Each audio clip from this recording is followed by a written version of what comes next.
Selamat pagi kepada Encik Judith dan Encik Paulus. Di sini saya memperkenalkan diri saya terlebih dahulu.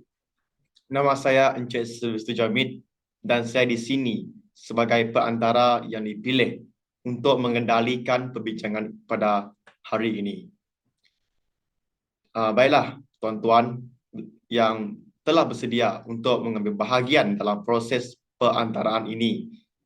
Mari kita teruskan proses perantaraan ini tersebut. Pertama sekali, saya ingin menjelaskan bahawa proses mediasi yang akan dilakukan pada masa ini tidak lain adalah sebagai kaedah untuk menyelesaikan pertikaian melalui rundingan damai untuk mendapatkan persetujuan antara kedua-dua belah pihak.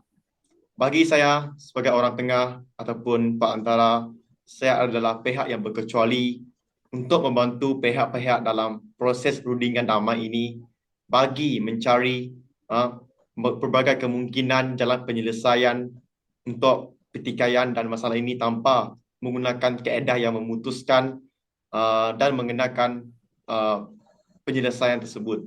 Dalam kita melaksanakan mediasi ini, kita juga mengiktirafkan prinsip perantaraan, iaitu pertama, tidak berat sebelah; kedua, tidak mempunyai hak untuk membuat keputusan kerana keputusan yang dibuat berdasarkan persetujuan para pihak.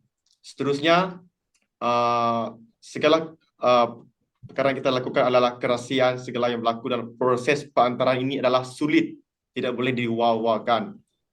Jadi di sini untuk memendekkan masa, saya akan menetapkan peraturan semasa proses perantaraan ini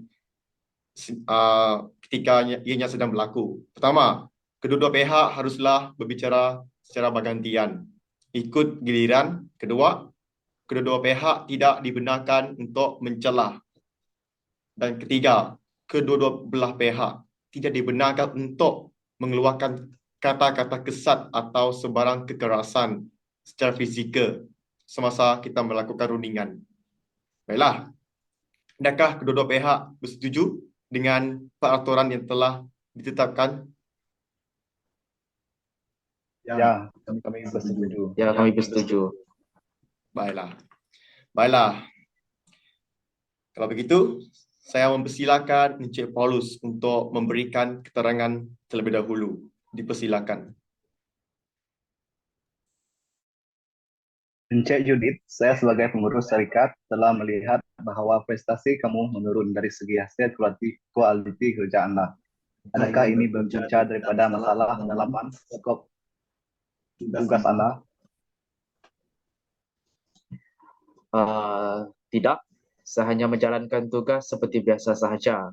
Saya turun bekerja mengikut masa yang telah ditetapkan dan perkara ini tidak menjejaskan prestasi pekerjaan saya. Walau bagaimanapun, saya menerima laporan daripada supervisor anda yang menyatakan hasil kualiti kerja anda semakin menurun. Oleh itu, saya meminta supervisor untuk memberi keterangan lanjut akan laporan yang beliau berikan. Dipersilakan Encik Azri untuk memberikan keterangan lebih lanjut mengenai hal ini. Okey, terima kasih.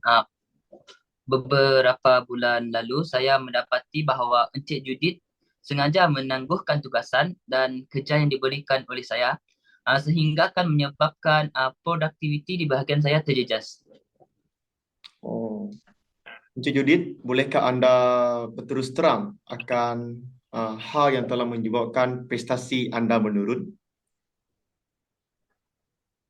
Secara jujurnya, saya tidak berpuas hati kerana tidak dinaikkan pangkat, sedangkan saya layak menerima kenaikan pangkat tersebut atas prestasi saya yang telah lakukan selama ini untuk syarikat ini. Baiklah, di sini bolehkah pihak syarikat menerangkan kenapa beliau tidak diberikan peluang dalam kenaikan pangkat tersebut?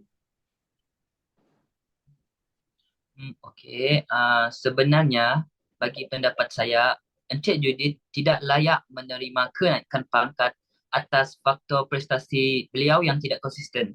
Oleh itu, Encik Judith belum lagi menerima kenaikan pangkat pada dalam masa terdekat ini. Baiklah. Oh, begitu. Di sini kita telah mendapati bahawa punca masalah ini yang sebenarnya berlaku yang telah diterangkan oleh pihak daripada supervisor, bahkan juga daripada Encik Judith sendiri. Oleh itu, saya sebagai mediator ataupun perantara ingin mencadangkan kepada Encik Paulus dan Encik Azri untuk memberikan peluang kepada Encik Judith bagi menunjukkan kebolehan beliau yang sememangnya Encik Judith ni berhak untuk mendapatkan kenaikan pangkat.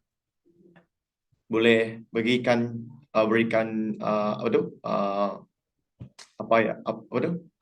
apa yang saya berikan tadi, itu cadangan daripada saya. Adakah pihak anda bersetuju? Baiklah, kami bersetuju dengan cadangan tersebut. Ya, kami bersetuju dengan cadangan tersebut. Bagaimana dengan pula Encik Judith? Kalau begitu saya bersetuju, tetapi perkara ini harus dilakukan dengan teliti dan tidak berat sebelah. Ya, begitu. Baiklah.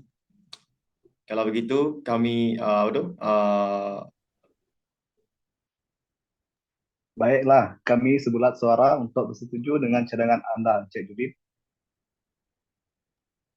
Ya, oleh itu, kita telah mendapati bahawa perkara ini telah mencapai kata sepakat dan diharapkan pengurus dapat memberi tindakan yang positif terhadap Encik Judith selepas ini.